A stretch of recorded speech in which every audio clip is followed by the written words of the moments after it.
So Purdue traveled to Wisconsin earlier today, had a 4 o'clock kickoff, and lost to Wisconsin 45-24. The big picture, it extends the losing streak to 16 years. 16. 16 years. Yeah. Sorry, let me introduce myself. I'm Boiler Dowd. It's my son, little Boiler Dowd. His name is not Jeff. Yeah, not an ideal game, but some good things to take away. I think you and I both talked about this last few weeks, that you kind of have to go into it with a different perspective and say, just looking for good things, really. And what did you see that was good? I saw that Hopkins played well, and David Bell caught 12 passes for 115 yards, right?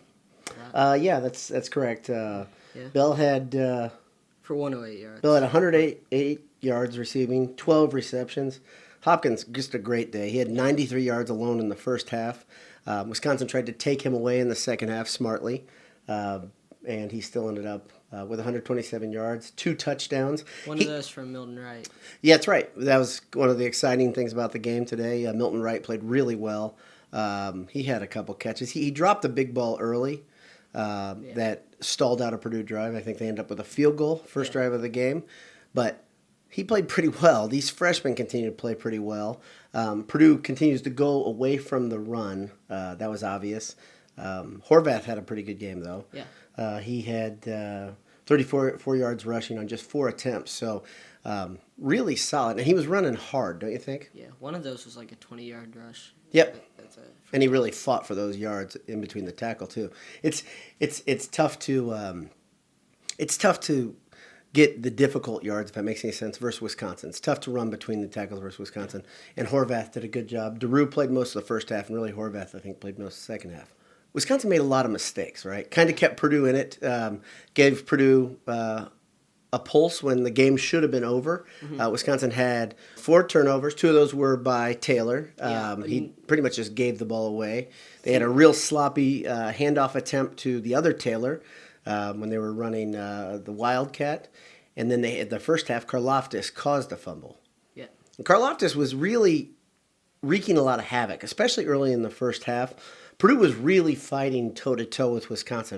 I don't know if you had a chance to watch it out there, or you're just getting your synopsis here. But Purdue played really hard and fought really hard for the first half. It was not a lot different than what Jay and Anish and I thought might happen, where Purdue would kind of get beaten up in the second half. I think we thought 35-17 would be a good prediction, and it wasn't too far off of that. But really, it could have been much worse if Wisconsin would have just executed a little bit better. That's what it felt like to me. There was 1 interception, too, so 5 turnovers, right? Yeah, which major... Yeah. Mackey got tripped. Yep, Mackey had a big interception in the second half. It looked like Wisconsin was about to blow the thing open. And he had an interception right in front of the end zone, and then was kicked in the knee subsequently by the Wisconsin tight end. And not called. And the call was not made. Yep. Not a great day for the officials, but what day is great for the officials? It really didn't change the outcome of the game at all. Pass interferences were missed. We counted 3 really easy pass interferences that weren't called in one drive. That's pretty egregious, but it happens. It happens, especially when you're the physical team and you take the fight to another team. You kind of dare the officials to do their job, and if you're waiting for officials to do something for you, it's probably not going to happen. Yeah, and they were Wisconsin fumbled it 5 times, and they lost it 3 times of those 5, with 2 of them being Taylor, one of them with The other Taylor. other Taylor. Yeah. One of them was Cohen. Cohen. Yeah. Yeah. He's at Or Cone, whatever. he's at Florida State. Yeah, Horny Brook is gone. That's right. But this guy was not much more effective. Yeah, Passing yards for Wisconsin were 200. Aiden O'Connell had a good day. That's another thing. Yeah, He completed like played really 60% of his passes, had just under 300 yards passing, 2 touchdowns or 3 touchdowns. Yeah, he had a solid day. And I made the 289, 2 touchdowns, pick 26 for 43.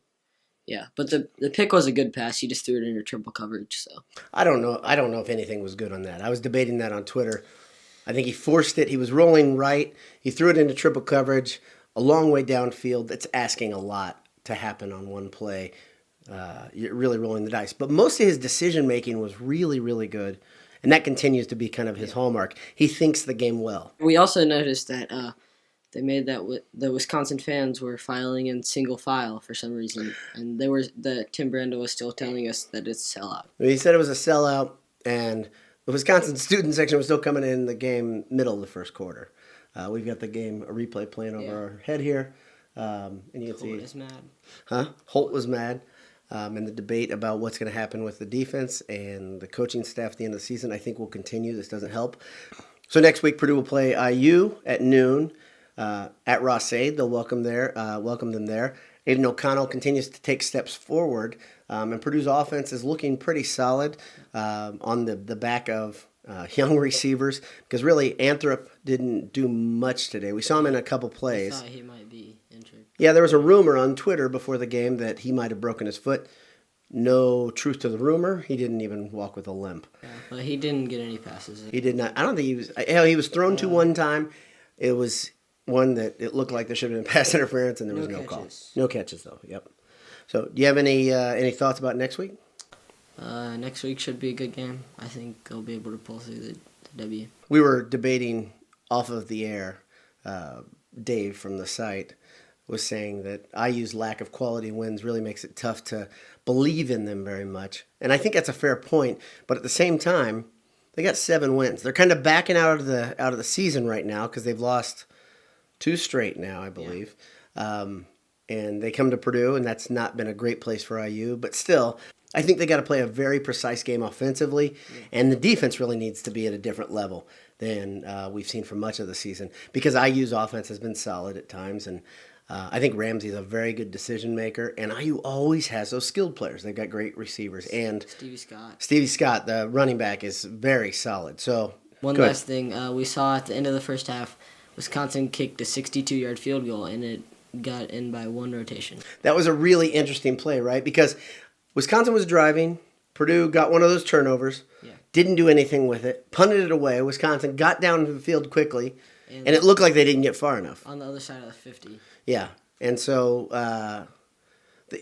that was a very unusual thing. They kicked a 62-yarder. It was not their normal field goal kicker. It was the kicker that does their kickoff duties.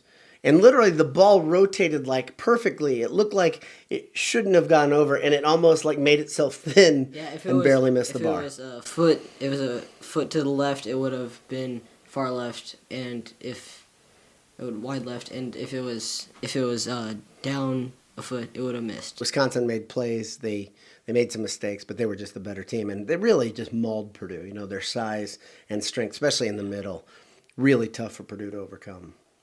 So that's about it. Little Boiler Dowd, and we're looking forward to a big finish of the season. Hope to see you in Ross-Ade. Good job. BS all the time.